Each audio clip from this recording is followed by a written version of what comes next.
Bon, nous sommes dans cette série qu'on appelle Bonne Nouvelle. On a décidé de commencer cette nouvelle saison avec l'Évangile au centre. Cette série, elle s'appelle La Bonne Nouvelle, une série centrée sur l'Évangile. On a déjà étudié deux sujets principaux. Les premiers, c'était vraiment Jean 3,16, donc les versets les plus connus des Écritures, celui qui peut condenser la signification de l'Évangile.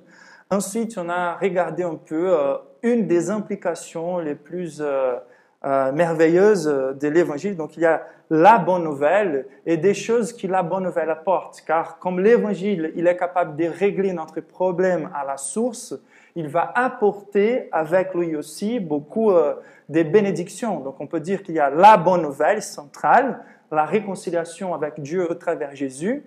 Et au travers de cette réconciliation, on va, au fur et à mesure, régler les symptômes, en fait, de notre problème majeur.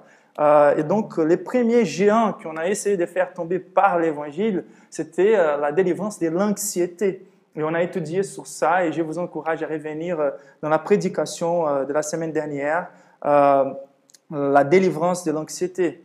Et aujourd'hui, il y a une autre chose qui c'est vraiment au centre de l'Évangile, une des choses plus merveilleuses qu'on peut considérer une fois que nous nous convertissons à Dieu au travers Jésus, que nous nous réconcilions avec Dieu. Et c'est vraiment la question de recevoir de la partie de Dieu une nouvelle identité.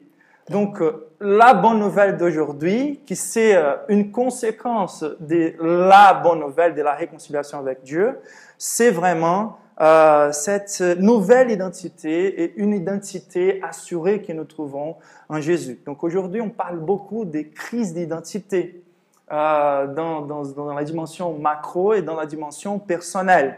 Donc, aujourd'hui, presque tous les radios et les magazines sont en train de parler de la crise d'identité de la France, du peuple français.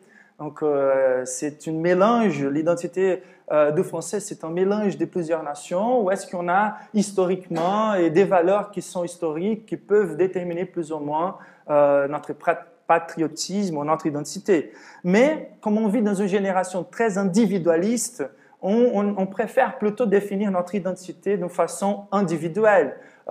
Quelque part, c'est un peu, tant pis, la question de l'identité des Français, ce qui importe, c'est mon identité personnelle. Et même là, on va trouver pas mal de crises.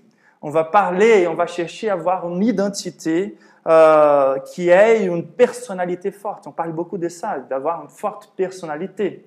Et malheureusement, quand on regarde même dans les Écritures, les critères pour les pasteurs, la Bible, elle ne parle pas d'une forte personnalité selon la mentalité mondaine, elle parle plutôt d'un caractère semblable au caractère de Dieu. Et par là, ça passe l'humilité et la capacité de s'humilier pour les biens des autres, la mansuétude ou la douceur. Donc, quelque part, même l'Église, elle est un peu contaminée par cette recherche d'avoir quelqu'un qui a une forte personnalité. On est en train de mélanger l'identité avec l'imposition et la capacité d'attirer les louanges d'autres personnes.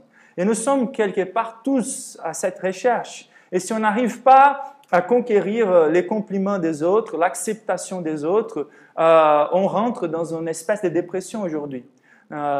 Quel que soit notre métier, on veut faire semblant que nous avons toute qualité qui pourrait nous approuver dans certaines tribus. Et nous sommes là en train de plutôt nous imposer et d'attirer les louanges.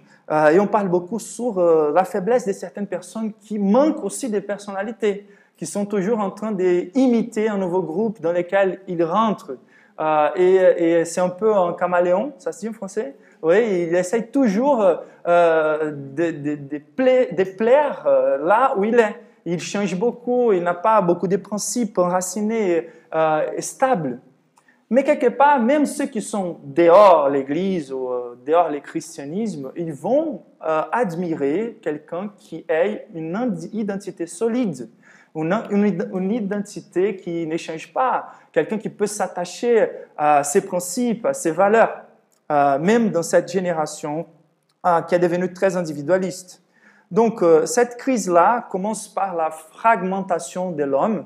Okay? On va diviser l'être humain dans plusieurs sphères. Il y a mon boulot, là, je suis quelqu'un. Il y a ma vie privée, personnelle, intime, sexuelle. Là, c'est une autre chose. Il y a mon curriculum, il y a mon hobby. Et donc, on est en train de se fragmenter et d'apporter une identité dans chacune de ces fragmentations. Il y a aussi la difficulté de définir notre identité. Qu'est-ce qui définit notre identité à la fin? Donc, si quelqu'un demande qui tu es, moi je suis David. Mais dis-moi qui tu es vraiment. Et là, je ne sais même pas par où commencer des fois. Est-ce que je parle par rapport à mon vécu, mon histoire, mon pays d'origine, qu'est-ce que j'ai fait, ma profession, mon curriculum? Comment on commence à définir notre identité? Quelle est la vérité la plus importante par rapport à ma vie? Et par là, on commence à voir quelle grande crise nous sommes. Car on ne sait même pas définir. Il y a aussi une caractéristique de notre génération, il y a cette mentalité un peu de la conspiration, qu'on commence à s'apercevoir que quelque part, nous n'avons pas une identité définie ou connue par nous-mêmes, mais plutôt formée par notre société. Donc aujourd'hui, je me rappelle bien quand j'étais en train d'étudier design, il y a une classe que j'ai jamais oubliée. La grande leçon, c'était que notre job, tant que design, c'était de créer la demande. Ça veut dire, les personnes n'avaient même pas forcément besoin de quelque chose, mais le travail de marketing, c'était vraiment de créer une demande, de vous faire croire, de faire les personnes croire qu'ils ont besoin de certaines choses pour être plus heureuses, pour être plus contentes. Et c'est par là, en fait, que nous sommes en train de déterminer et former notre identité au travers des choses que nous n'avons même pas besoin à la base. Et je me rappelle bien d'une phrase qui m'a beaucoup touché la première fois que j'ai écouté. Mon pasteur, il disait très souvent, il dit, nous vivons dans une génération dont le but des vies, c'est plutôt, quelque part, l'identité elle est plutôt définie comme celui-ci.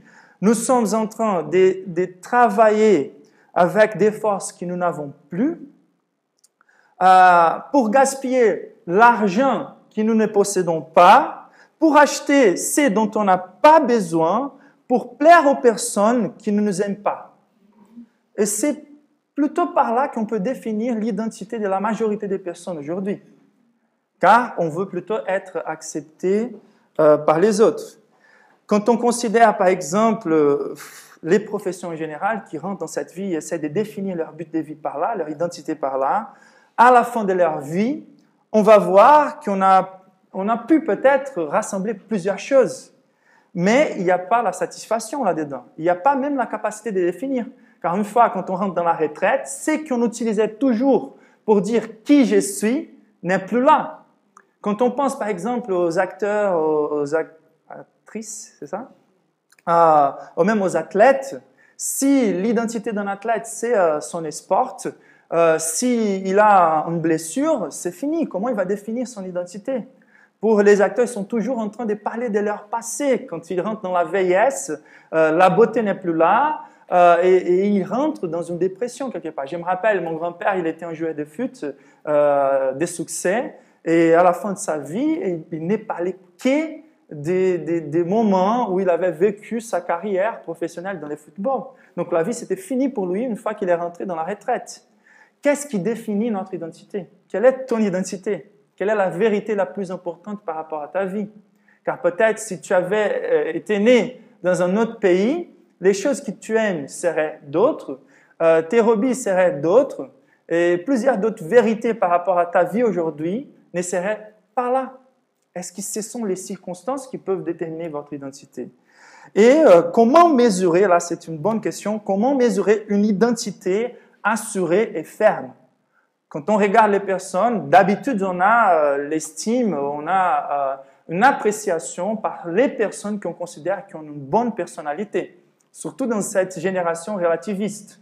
On ne croit pas beaucoup dans les vérités absolues, mais si on voit quelqu'un qui a une bonne personnalité, il peut être en train de parler la plus grande folie de l'univers, mais comme il parle comme quelqu'un avec force, tout ça, on a la tendance à suivre. Qu'est-ce qui peut marquer une identité solide et ferme? Donc, il y a la façon mondaine de mesurer ça et il y a la façon biblique de mesurer ça.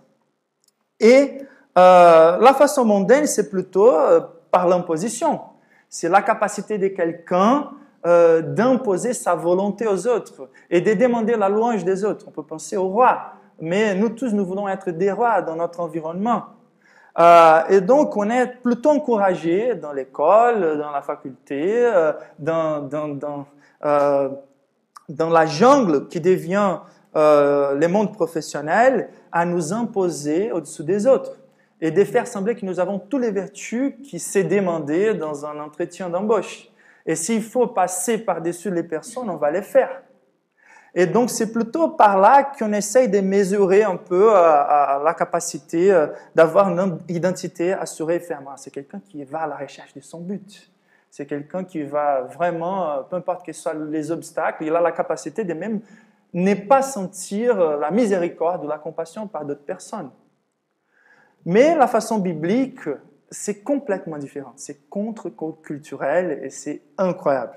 La façon biblique ne mesure pas par la capacité de s'imposer ou d'attirer les louanges d'autres, mais surtout par la capacité d'aimer et d'afficher cet amour au travers des services.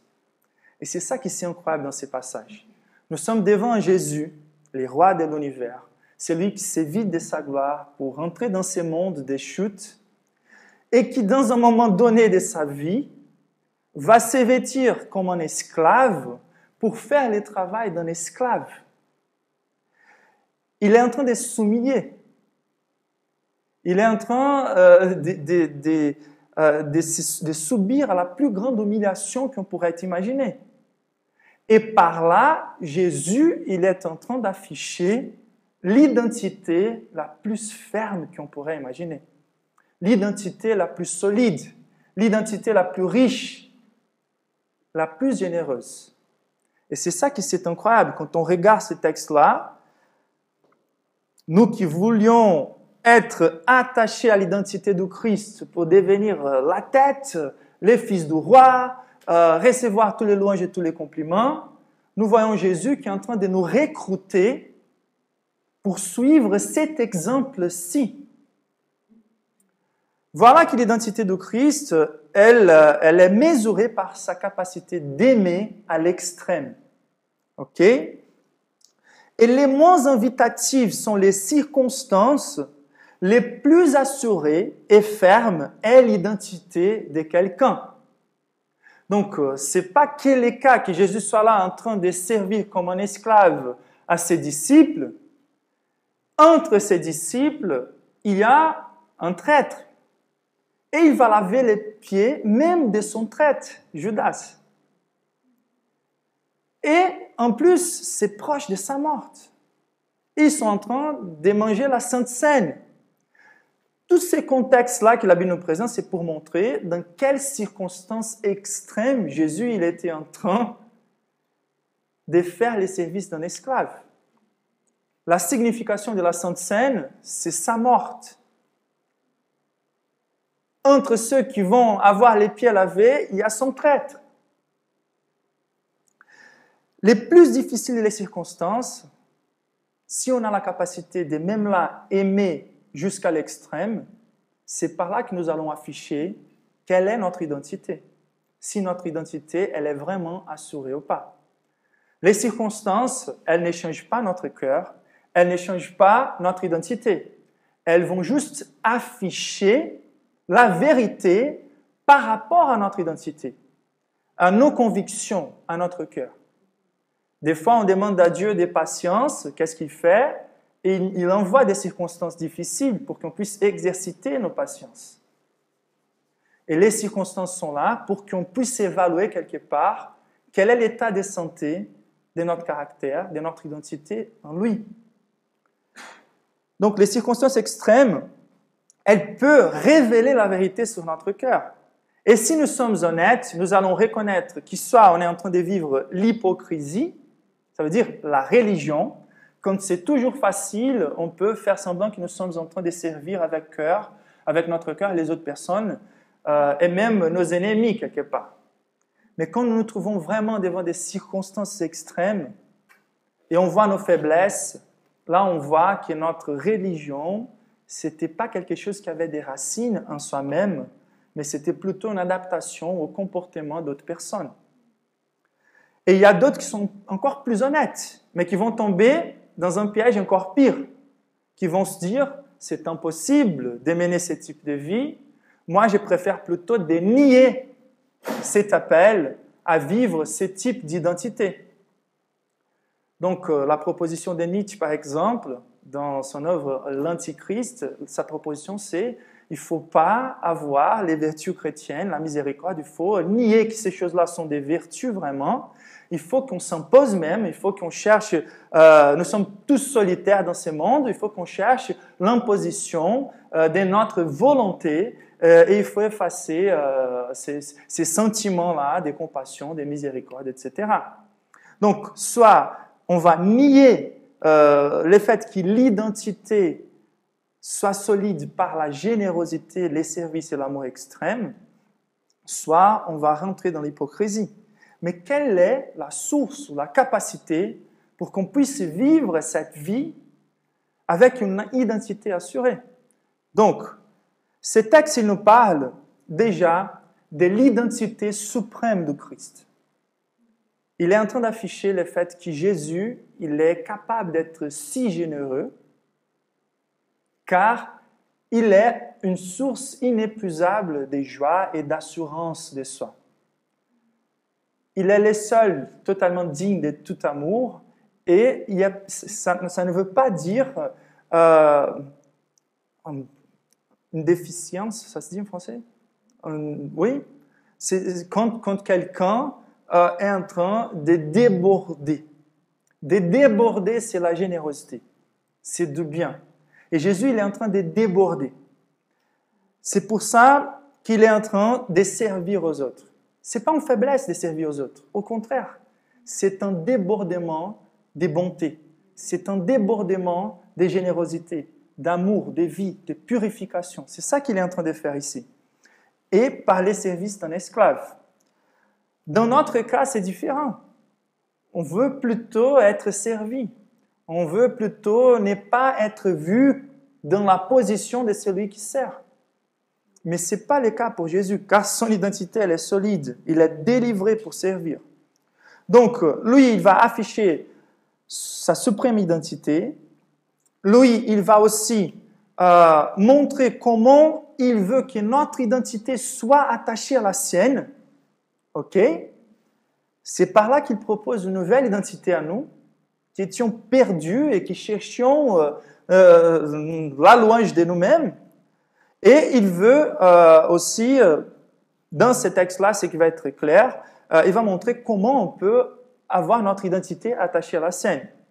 Donc, la vérité centrale de ce texte, si vous voulez noter quelque chose, vous pouvez commencer par là, c'est que notre identité en Christ, si nous nous considérons croyants et si nous voulons être croyants, il faut reconnaître que l'appel de Jésus dans ces passages, c'est là. C'est que notre identité en Christ doit s'afficher par un amour jusqu'à l'extrême. C'est clair?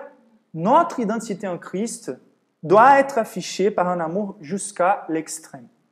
C'est ça l'appel de Jésus clair dans ces passages. Et on va poser 3 questions très objectives. Quelles sont les évidences de la suprême identité de Christ? Okay. Qu'est-ce qui nous montre dans ce texte que l'identité de Christ elle est suprême? La deuxième question, c'est quel est le fondement de l'identité de Christ? Qu'est-ce qui permet Jésus de vivre de cette manière? Et comment participer de son identité? Voilà les 3 questions. Ok, vous êtes prêts? On y va? Donc, quelles sont les évidences de la suprême identité de Christ dans ces passages? La première évidence de la suprême identité de Christ dans ces passages, c'est sa capacité d'aimer jusqu'à la fin. Versets 1 et 2, vous pouvez lire avec moi. Avant la fête des Pâques, Jésus, sachant que son heure était arrivée, était venu de passer de ce monde au Père, et ayant aimé ceux qui lui appartenaient dans le monde, les aima jusqu'à l'extrême. C'était pendant les soupers, le diable avait déjà mis dans le cœur de Judas Iscariote, fils de Simon, l'intention de les trahir. Bon, voilà l'introduction des Jean pour ces passages. Il y a un épisode tellement étonnant. Jésus qui va faire le travail d'un esclave et laver les pires travaux d'un esclave, laver les pieds d'autres hommes, ok? Et de ses disciples. Lui, le Seigneur, qui lave les pieds des disciples. Donc, pour nous faire comprendre qu'il ne s'agissait pas que du fait qu'il était en train de laver les pieds des disciples, il est en train de nous donner plus d'informations par rapport au contexte. Et ces informations nous montrent qu'il s'agit de la Pâque. Ça veut dire que Jésus il avait conscience que cette purification qu'il est en train de symboliser au travers du lavage des pieds, ça va être la purification par son sang. Car la signification de la Pâque, c'est le sacrifice de lui-même. Donc, le contexte, c'est il sait qu'il l'heure arrive pour que cette Pâque devienne la réalité de sa crucifixion, ok? Et en plus, l'information que Jean nous donne, c'est qu'il sait que le diable, la présence du diable, là aussi, a déjà mis dans le cœur de Judas Iscariote l'intention de les trahir. Je ne sais pas si vous pouvez imaginer des circonstances pires. Je pense qu'il n'existe pas une circonstance pire pour qu'on soit invité à servir les personnes de cette manière. Faire le travail d'un esclave, c'est ça que ça veut dire. D'ailleurs, aimer jusqu'à l'extrême. Quand les circonstances sont les pires possibles et imaginables, et nous sommes encore là, tellement assurés dans notre identité, que nous avons la capacité de servir à celui qui va nous trahir et de servir comme esclave pour purifier les personnes, pour promouvoir la vie. Ok? Donc, jusqu'à l'extrême, ça touche à tous ces contextes. Il était proche de mourir, il était devant son traître, il était en train de servir comme un esclave. Jusqu'à l'extrême, c'est montre aussi par ce qu'il fait. Donc, il a les côtés laver les pieds, mais il a les côtés ce que cela signifie. Ça veut dire Dieu lui-même s'est vide de sa gloire. Nous n'avons pas la dignité d'un roi. Nous n'avons pas aucune dignité à la fin. Donc, quand on se sent un peu mal à l'aise pour servir les autres, c'est déjà quelque chose d'injuste. Car on devrait tous être disposés à servir aux autres. Car personne n'a de la dignité pour exiger être servi au lieu de servir. Mais il s'agit de Jésus lui-même, le roi des rois, le créateur de l'univers, qui se vide de sa gloire et qui, à ce moment-là, est en train de laver les pieds de ses ennemis. Quels sont les responsables? Qui sont les responsables pour que Jésus va à la croix? Ok, d'une façon un peu plus immédiate, c'est Judas. Mais Jésus, il est là car c'est nécessaire. Il va à la croix à cause de nous, à cause de nos péchés. Nous sommes tous responsables par la crucifixion de Christ. Et donc, voilà que nous nous trouvons quelque part ici, en train d'avoir nos pieds lavés par cet acte symbolique de Jésus pour nous purifier. Donc, il était en train d'aimer jusqu'à l'extrême. Et même cet acte-là, là, je voulais vraiment que vous compreniez. Cet acte très humble, très d'humiliation de Jésus, c'est très petit et symbolique comparé à la croix. Quand il va à la croix, là, il est vraiment en train de laver notre âme. Pas que nos pieds, mais notre âme. Et comment il est en train de laver? Par son sang versé, par sa chair déchirée. Il nous a substitués car il a vécu la vie parfaite qu'on ne peut pas vivre. Il a subi à la condamnation qu'on devrait recevoir de la partie de Dieu. Donc c'est symbolique, mais il est en train de faire quelque chose de très intentionnel. Il est en train de montrer que ce lavage des pieds, c'est quelque chose d'intentionnel. Pour que quand les jours arrivent qu'il soit crucifié, il n'y ait pas de doute de la partie des disciples qu'il est là en train de nous laver vraiment. Et donc, il affiche cet amour à l'extrême en prenant la mort et la mort des croix. C'était la mort la plus humiliante qu'il existait, comme un méchant. Voilà l'amour jusqu'à l'extrême. Son identité se montre donc par cet amour, et à partir de là, on va considérer d'autres choses qui sont directement liées à cet amour, mais d'autres manières de voir son identité. Donc le verset 4 Et 5 nous dit, il s'éleva de la table, quitta ses vêtements et prit un linge qu'il a mis autour de sa taille. Ensuite, il versa de l'eau dans un bassin et il commença à laver les pieds de ses disciples et à les essuyer avec les linges qu'il avait autour de la taille. Donc, il aime jusqu'à l'extrême et comment cet amour s'exprime au travers de ses travaux. Donc, l'identité suprême de Christ s'affiche par sa capacité de s'humilier volontairement par les services. Personne ne lui force. Il va expliquer, c'est clair, il est le roi, il est le Seigneur, il va expliquer. Je suis en train de faire celui-là car il y a un but. Mais le fait qu'il soit là en train de faire volontiers ces choses-là nous montre la richesse de son caractère, la richesse de son identité. Donc, depuis les ciels jusqu'à la mort dans la croix, Jésus ne fait pas ça à cause d'une imposition externe, à cause d'un besoin forcément nécessaire. Les besoins forcément nécessaires, c'est la punition des pécheurs. La volonté libre de Dieu, par son amour, par sa générosité, par une identité tellement solide et infiniment glorieuse, c'est la volonté de Jésus qui lui fait librement être en accord avec les plannings de Dieu le Père et de se vider entièrement. Donc, si nous sommes en train de servir intentionnellement et volontairement, nous sommes en train d'afficher une assurance de caractère et d'identité que le monde n'a pas la capacité de faire. C'est pour ça que les chrétiens, ils devraient avoir cet amour généreux, ce débordement de richesses, si on a la conscience et si nous sommes vraiment attachés à l'identité de Christ. C'est le Dieu qui se permet d'être adoré, non par son droit d'être loué, mais par l'affichage de son amour infiniment généreux, de ses services. On n'a jamais entendu un Dieu comme celui-là qui travaille pour ceux qui attendent lui. C'est incroyable, notre Dieu. Il veut être adoré pas que par une imposition, et c'est juste dans le cas de Dieu. Il veut être adoré en affichant un amour généreux qui est soumis pour nous servir. Ça, c'est la vraie liberté, la capacité de servir et de s'humilier. C'est comme ça qu'on montre une identité assurée, et voilà la suprême identité de Christ. C'est comme le lion de Narnia, qui n'a pas besoin d'être tout le temps en train de rougir pour imposer la crainte dans les personnes. Il est calme. Les lions, ils n'ont pas besoin de rougir tout le temps. Les chiens, oui, ils le font. Et des fois, il faut qu'on se pose la question, nous les chrétiens, toujours en train de vouloir défendre quelque part notre dignité, nos possessions, notre nom. Quand on regarde dans la Bible, on voit quelques appels très extrêmes de Jésus à ses disciples, mais ensuite on voit que les disciples, ils ont vraiment vécu ces choses-là. Paul, il arrive au point de dire, nous sommes un spectacle pour le monde,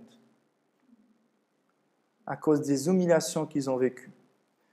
Donc, on peut voir par cette volonté libre de servir que Jésus, il avait vraiment une identité très assurée. Et la troisième chose, l'identité suprême de Christ s'affiche par la résolution qu'il a de promouvoir les plus grands biens au travers cette humiliation.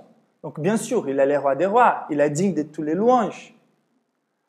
Mais s'il n'y avait pas forcément un besoin dans cette volonté de nous bénir, s'il n'y avait pas les besoins qui sont mis de cette façon-là, il n'allait pas les faire. La souffrance de Jésus, elle était réelle. C'était la pire souffrance qu'on peut imaginer. C'était la séparation du Fils de Dieu Père, qui ont toujours, pour toute l'éternité, habité un amour en harmonie avec une relation parfaite.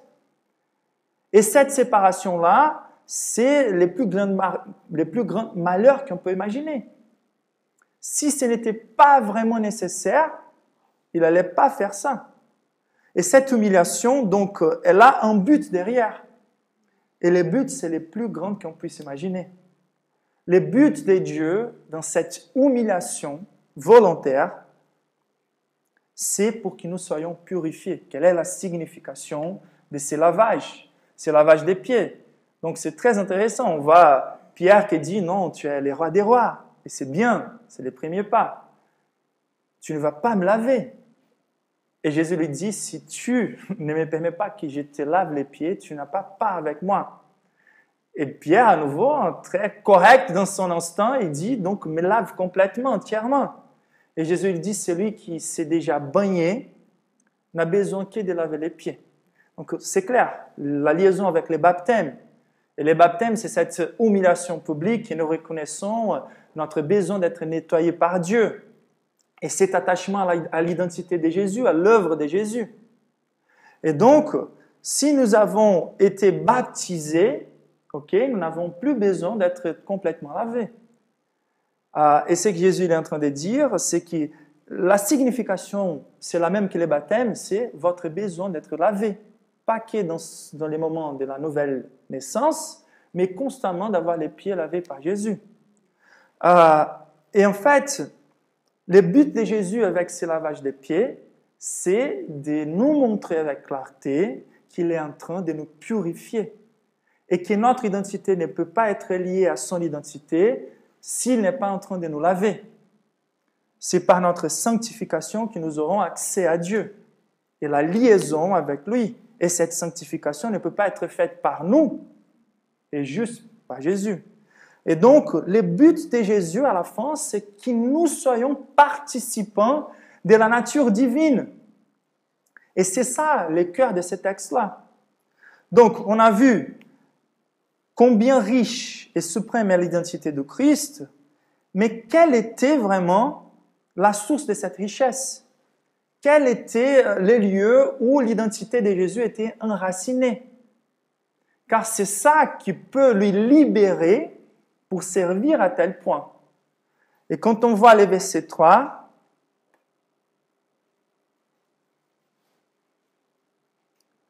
on découvre quels étaient les secrets de Jésus. Voyez les circonstances tellement extrêmes. Et c'est la même chose pour nous. Et là, on commence à comprendre comment définir notre identité. Le verset 3 nous dit, Jésus savait que le Père avait tout remis entre ses mains, qu'il était venu de Dieu et qu'il retournait vers Dieu. Et le verset 4 nous dit, il s'éleva de la scène. C'est incroyable. C'est juste cette partie-là, il s'éleva de la scène. Ce n'était pas n'importe quelle scène. C'était la scène où il avait la conscience qu'il allait mourir bientôt. C'était la scène qui en soi-même représentait son sacrifice et qu'il avait la conscience que les diables avaient déjà travaillé dans le cœur de Judas. Comment il peut s'élever de la table pour laver les pieds des disciples? Et les secrets nous montrent les versets 3. Il se rappelle de qui il est, de quelle est son identité et quelles sont les vérités les plus importantes par rapport à la vie de Jésus. Jésus savait que le Père avait tout remis entre ses mains.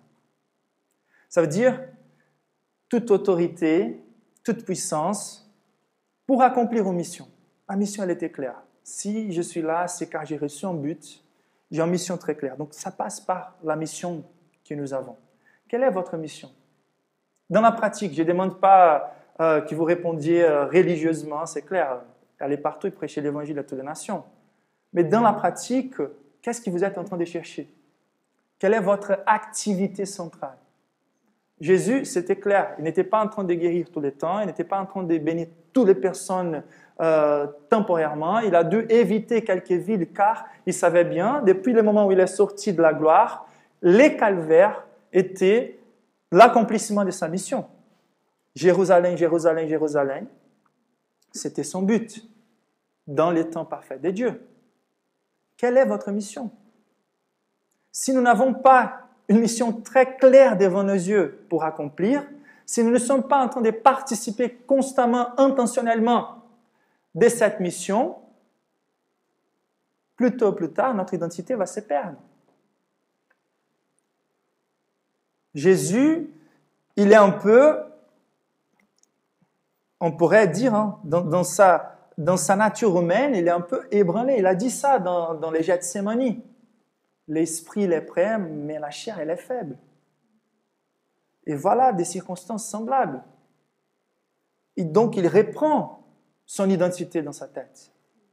Il savait que le Père avait tout remis entre ses mains. Donc, qui est celui qui nous a enrôlés pour cette mission? Il faut se rappeler, qui m'a donné cette mission? Ça veut dire, Dieu m'a confié toute la puissance nécessaire pour accomplir cela. Je n'ai aucune assurance pour aucun autre but dans ma vie que j'aurai le succès. Et si j'ai le succès, ça peut être très temporaire. Les athlètes, les blessures, la vieillesse, les circonstances. Mais il y a une mission que nous avons reçue qui s'est assurée. Ça ne dépend pas d'âge, ça ne dépend pas des finances, des curriculums, ça ne dépend de rien. C'est juste d'accomplir cette mission. Quelle est votre mission? Ton identité est mesurée par ta mission. Où est ton cœur, là sera aussi où est votre trésor, là aussi sera ton cœur. Pourquoi vous vous levez du lit chaque matin? Vous êtes à la recherche de quoi? Qu'est-ce que vous êtes en train de produire, de promouvoir? Pour Jésus, c'était clair. Dieu avait confié à lui une œuvre à faire. Une autre chose qui parle de sa mission, c'est... Le texte, il est incroyable. Il était venu de Dieu et il retournait vers Dieu.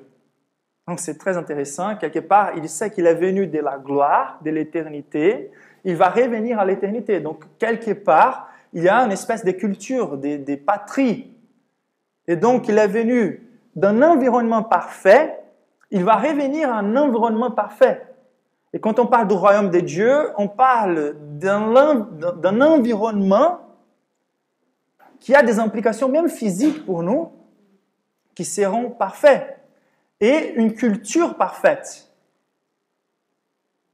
Et là, en fait, on sait bien que les choses ici ne sont pas tout à fait en harmonie avec les royaumes de Dieu, et c'est pour ça que nous sommes des pèlerins. Est-ce que vous vivez comme des pèlerins? Où est votre patrie? Pourquoi c'est tellement difficile de vous détacher de cette culture? Pourquoi nous sommes constamment en train de revenir à chercher les mêmes choses que le monde est en train de chercher? Pourquoi notre identité, elle est tachée constamment? On dit blur en français, blur. Elle est floue, elle devient floue à cause de cette chute ou rechute à la mentalité de ces mondes. Et donc, quelle est votre patrie? Quelle est votre culture? Donc, il connaît bien où il est et où il part. Et c'est pour ça qu'il a la capacité de mépriser. Il savait la joie qui lui attendait dans la gloire. Et c'est pour ça qu'il était capable de mépriser les circonstances difficiles ici. Il a méprisé la souffrance à cause de la gloire qui lui attendait. Et nous, on doit penser comme ça. Une autre chose très claire dans les textes, c'est que quand il dit il venait de Dieu, il revenait à Dieu, c'est pas que la question des patries, mais surtout, là, c'est vraiment le cœur de son identité. Il est Dieu lui-même. Ça veut dire, il venait de Dieu, il est Dieu, il revenait à Dieu. Cette intimité avec Dieu, dans son caractère, dans sa nature, la capacité d'être connecté et d'avoir son identité attachée à l'identité de Dieu. Nous avons été créés l'image de Dieu. On a perdu ça. On ne connaît même pas bien qu'est-ce que cela veut dire des fois. Mais Jésus, non. Il n'a jamais perdu cette conviction. Et là, la relation avec Dieu, c'était la chose la plus importante. Et combien de fois notre relation avec Dieu, elle est cassée car nous sommes en train de perdre notre identité. Jésus, il venait de Dieu et il reviendrait à Dieu. Ça veut dire au cœur, à la source, à l'origine de toute vertu, de toute bonté. C'est qu'il avait goûté une fois, pendant toute l'éternité, mais c'est qu'il avait goûté dans la gloire pendant toute l'éternité, et que pour cette période, il était en train de goûter l'envers. Il savait bien, c'était assuré, je vais revenir au sein de mon Père. Je vais être à sa droite, je vais être intimement lié à lui à nouveau. Son caractère est mon caractère. Sa gloire est ma gloire. Et même si maintenant je suis vidé, je vais prendre le rôle d'un esclave pour laver les pieds de celui qui va me livrer pour être tué, c'est pas grave. Je viens de Dieu, je reviens à Dieu.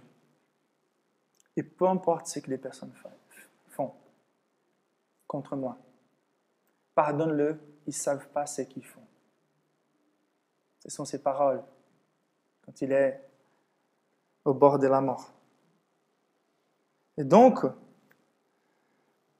la source de l'identité suprême de Christ, c'était le fait qu'il savait quelle était sa mission, d'où il venait, où il allait, de qui il venait et à qui il allait.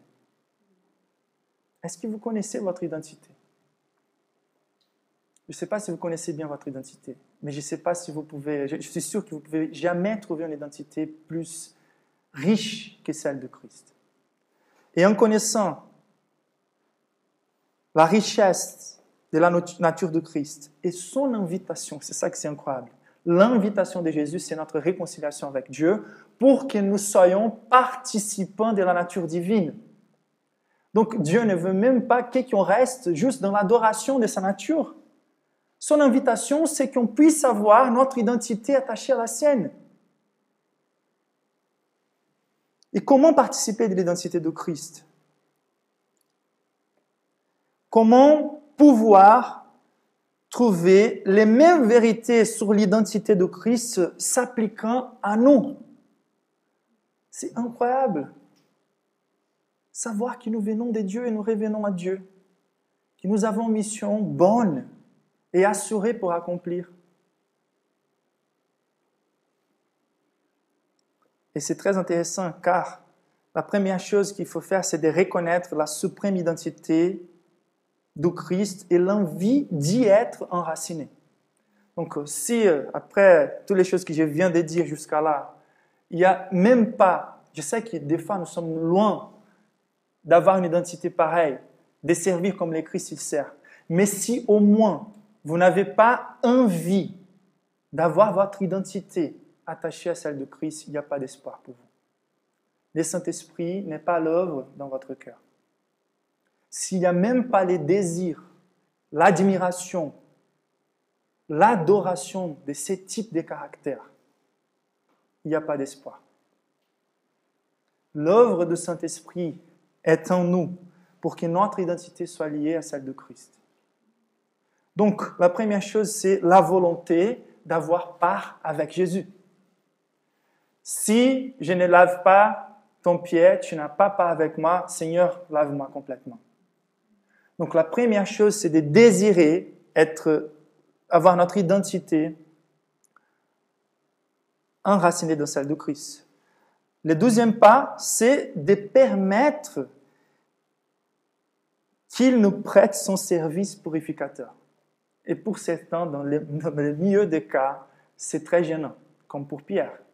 C'est très gênant de mettre nos pieds dans les mains du roi des rois. Ça devrait nous laisser mal à l'aise. Mais il y a quelque part dans le christianisme, il faut qu'on soit quand même en tête de bois, ça se dit en français? Ça veut dire de permettre de rentrer dans la fête en sachant qu'on n'a aucune dignité et de lui permettre de nous laver.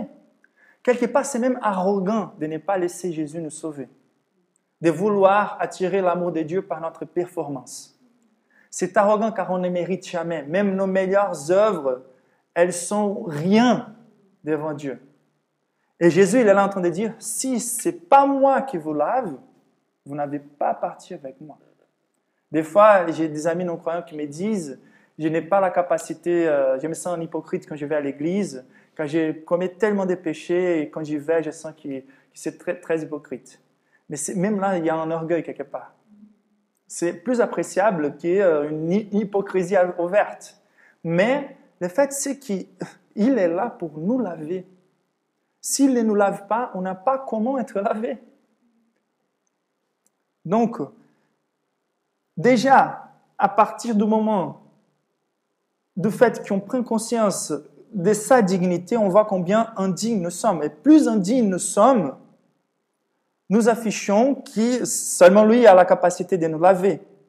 C'est lui qui nous lave, et c'est par cette lavage, ce lavage que nous devenons participants de la nature divine. S'il ne nous lave pas, on n'a pas parti avec lui. Ça veut dire, la fierté de notre performance doit être moins grande que notre volonté d'avoir notre identité attachée à la sienne. C'est clair? La fierté de notre performance doit être moins grande que les désirs d'avoir notre identité attachée à la sienne. Et de la reconnaissance de notre totale incapacité de nous laver. Donc, à nouveau, les baptêmes, c'est le début de notre foi. Les lavages des pieds, ici, pour les Christ, c'est la continuité de notre foi. Lui, il est l'auteur et le consommateur de notre foi.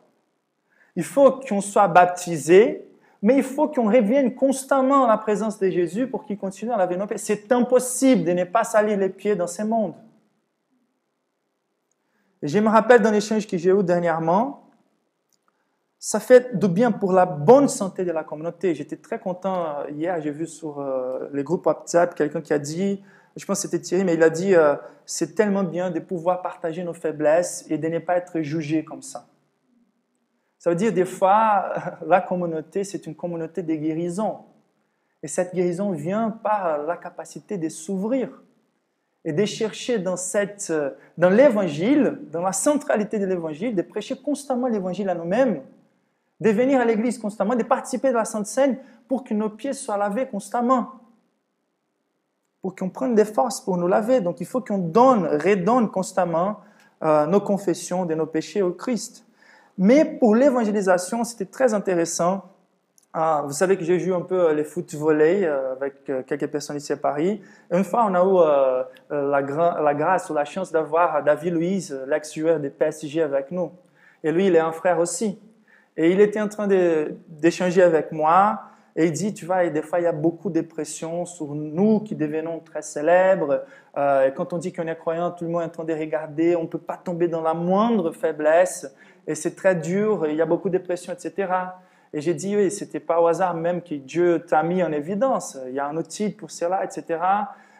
Et il a dit, tu vois, ici, je suis entouré par plusieurs personnes qui sont des hardcore non-chrétiens, comme on peut dire ça, des non-chrétiens très, très à fond, on peut dire comme ça, dans leur pratique de vie, etc. Mais si je ne suis pas là, quelle sera l'opportunité qu'ils auront? Mais pour plusieurs croyants, ça sera un étonnement que moi je suis entre ces personnes-là. Et je dis, c'est comme les Jésus. Quand il est rentré dans la maison de Matthieu, de Lévi, qui avait des prostituées partout, des collecteurs d'impôts, et il faut qu'on soit là pour diminuer leur nombre et pas pour l'augmenter. Et l'Église doit être vue comme cela. Il faut qu'il ait conscience de notre besoin constant, que lui, il nous lave. Il faut que ça fasse partie de l'Église. Et notre disposition à nous salir quelque part, s'attacher à ces personnes pour les laver, il faut qu'elles soient là. Il faut bien comprendre cela. Donc, il y a cette notion et cette implication, cette conviction que nous ne pouvons pas être lavés que par lui. Il faut qu'il soit toujours là pour nous laver et il faut qu'on puisse nous donner nos vies à lui toujours pour qu'il nous lave. Et la dernière chose qu'on va considérer,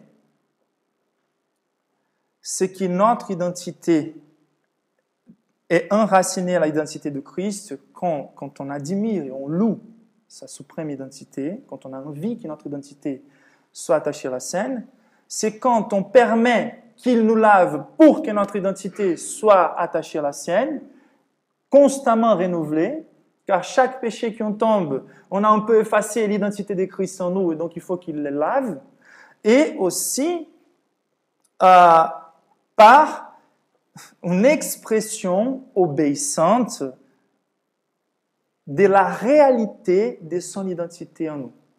Comment Jésus a voulu afficher son identité dans ces passages?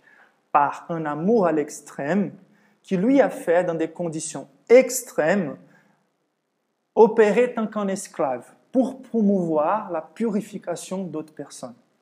Il faut qu'on donne nos vies comme des vies d'esclaves à Dieu pour qu'il puisse purifier la vie des personnes. Il faut que nos vies soient présentées au Seigneur comme sacrifice, vivant et agréable à Dieu. Notre identité, l'identité de Jésus, c'est un missionnaire qui s'est vidé de la plus grande gloire pour vivre dans les pires des circonstances, pour promouvoir la vie de ses ennemis. Il n'y a pas comment se dire croyant si notre identité ne s'approche pas de l'identité de Christ. Il est le sauveur, c'est lui qui nous lave. Mais il n'y a pas de séparation entre les sauveurs et les seigneurs. Et les sauveurs nous sauvent en lui. Ils ne sauvent pas juste, je vais séparer celui-là, la gloire est garantie pour lui, on va attendre jusqu'à le jour où il va mourir. On affiche la présence du Saint-Esprit en nous par l'identification de notre identité avec l'identité de Dieu. Nous devenons automatiquement des missionnaires qui sont des esclaves dans la main de Dieu pour qu'on puisse promouvoir la purification des perdus. Et si pour cela, on a besoin de prendre des décisions comme les Moraviens, qui se sont vraiment vendus tant qu'esclaves eux-mêmes pour avoir l'opportunité de prêcher l'Évangile à d'autres peuples, c'est par là qu'on a la capacité de reconnaître l'œuvre du Saint-Esprit dans nos vies. Par la capacité de servir, d'exprimer un amour à l'extrême. Aimez vos ennemis, priez pour ceux qui vous persécutent. Donc, Jésus il finit en disant, après avoir lavé leurs pieds, il reprit ses vêtements, se remit à la table et leur dit, comprenez-vous ce que je vous ai fait? Vous m'appelez maître et seigneur et vous avez raison, car je le suis. Si donc je vous ai lavé les pieds, moi, les seigneurs et les maîtres, vous devez aussi laver les pieds les uns des autres. Car je vous ai donné un exemple, voilà la finalité de cet exemple, afin que vous fassiez comme je vous ai fait. En vérité, quand il dit en vérité, c'est que c'est vraiment très, très important. En vérité, je vous l'ai dit, le serviteur n'est pas plus grand que son Seigneur, donc moi, je suis vraiment votre Seigneur. Ne vous trompez pas, je suis en train de laver vos pieds. Mais pour montrer que moi, je suis le Seigneur, si je suis en train de faire celui-là, il faut que vous le fassiez. Vous l'ai dit. Combien d'entre nous disons Jésus est notre Seigneur? Je vous l'ai dit, le serviteur n'est pas plus grand que son Seigneur, ni l'apôtre, l'envoyé, plus grand que celui qui l'a envoyé. Si vous savez cela, vous êtes heureux pour vous que vous les mettiez en pratique. La joie d'avoir notre identité attachée à l'identité de Christ est conditionnée par la pratique d'un amour à l'extrême. Des fois, on a l'idée qu'on doit chercher la joie d'abord. Dans la Bible, la joie, elle est toujours une conséquence de la sanctification, de l'obéissance. Et nous ne pouvons pas nous considérer. Nous n'avons que le Nouveau Testament. Nous n'avons que le Nouveau Testament pour voir et trouver la base, les fondements de notre foi. Je vous challenge à trouver dans le Nouveau Testament des vrais croyants qui ne sont pas en train de vivre et de chercher cet appel.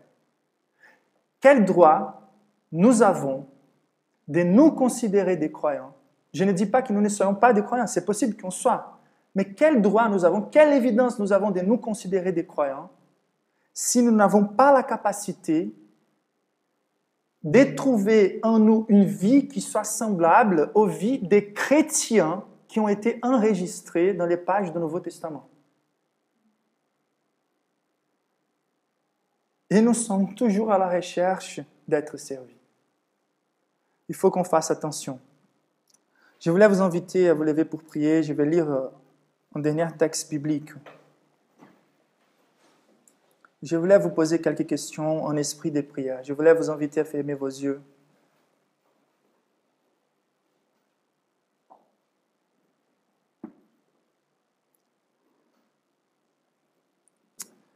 Est-ce que vous avez envie d'avoir une identité vraiment riche, vraiment assurée? Je crois que c'est ça la question que le Saint-Esprit est en train de vous poser. Est-ce que vous avez conscience, conviction, si vous êtes croyant déjà? Quelle est la source et la richesse de ton identité enracinée dans celle de Christ? Peut-être aujourd'hui, c'est le jour où Dieu, il attend que nous mettons tous nos pieds dans ses mains pour qu'il puisse laver cette incapacité que nous avons de lui représenter et d'afficher que notre identité est attachée à la sienne. Car nous avons du mal à servir les autres, à aimer les autres. Seigneur, nous voulons être délivrés de cette recherche d'une identité qui puisse nous donner des joies quand nous ne sommes pas en train de suivre l'identité que tu nous as donnée. Quelle gloire affichée, quelle richesse, quelle générosité, quel débordement que nous trouvons dans ton caractère, Jésus. Tu es Dieu glorieux, riche, et quand même là, tu t'es vidé de ta gloire pour nous servir dans des circonstances les plus extrêmes qu'on pourrait imaginer. Je te prie, Seigneur, que tu fasses de nous, Seigneur, une génération de croyants complètement délivrés des complexes d'infériorité, complètement délivrés d'une recherche d'être approuvés ou admirés par d'autres hommes imparfaits. Seigneur, merci, car tu nous as tout donné. Tu nous as donné les cieux, tu nous as donné les Christ, tu nous as donné la gloire. Tu nous as donné à toi-même, tu nous as donné de ta nature, Seigneur. Et je te prie, Seigneur, au nom de Jésus, que tu puisses nous remplir, Seigneur, de la conviction de quelle est notre vraie identité, Seigneur. Et que tu puisses nous donner à vivre à l'auteur de cette identité que tu nous donnes. Si quelqu'un est déjà lavé et a besoin de laver les pieds, Seigneur, que tu puisses opérer ça. Je vous invite chacun à régler vos comptes avec Dieu à ces moments, à mettre vos pieds. Vous savez quelles sont les choses que vous devrez confesser et mettre vos pieds dans les mains de Jésus.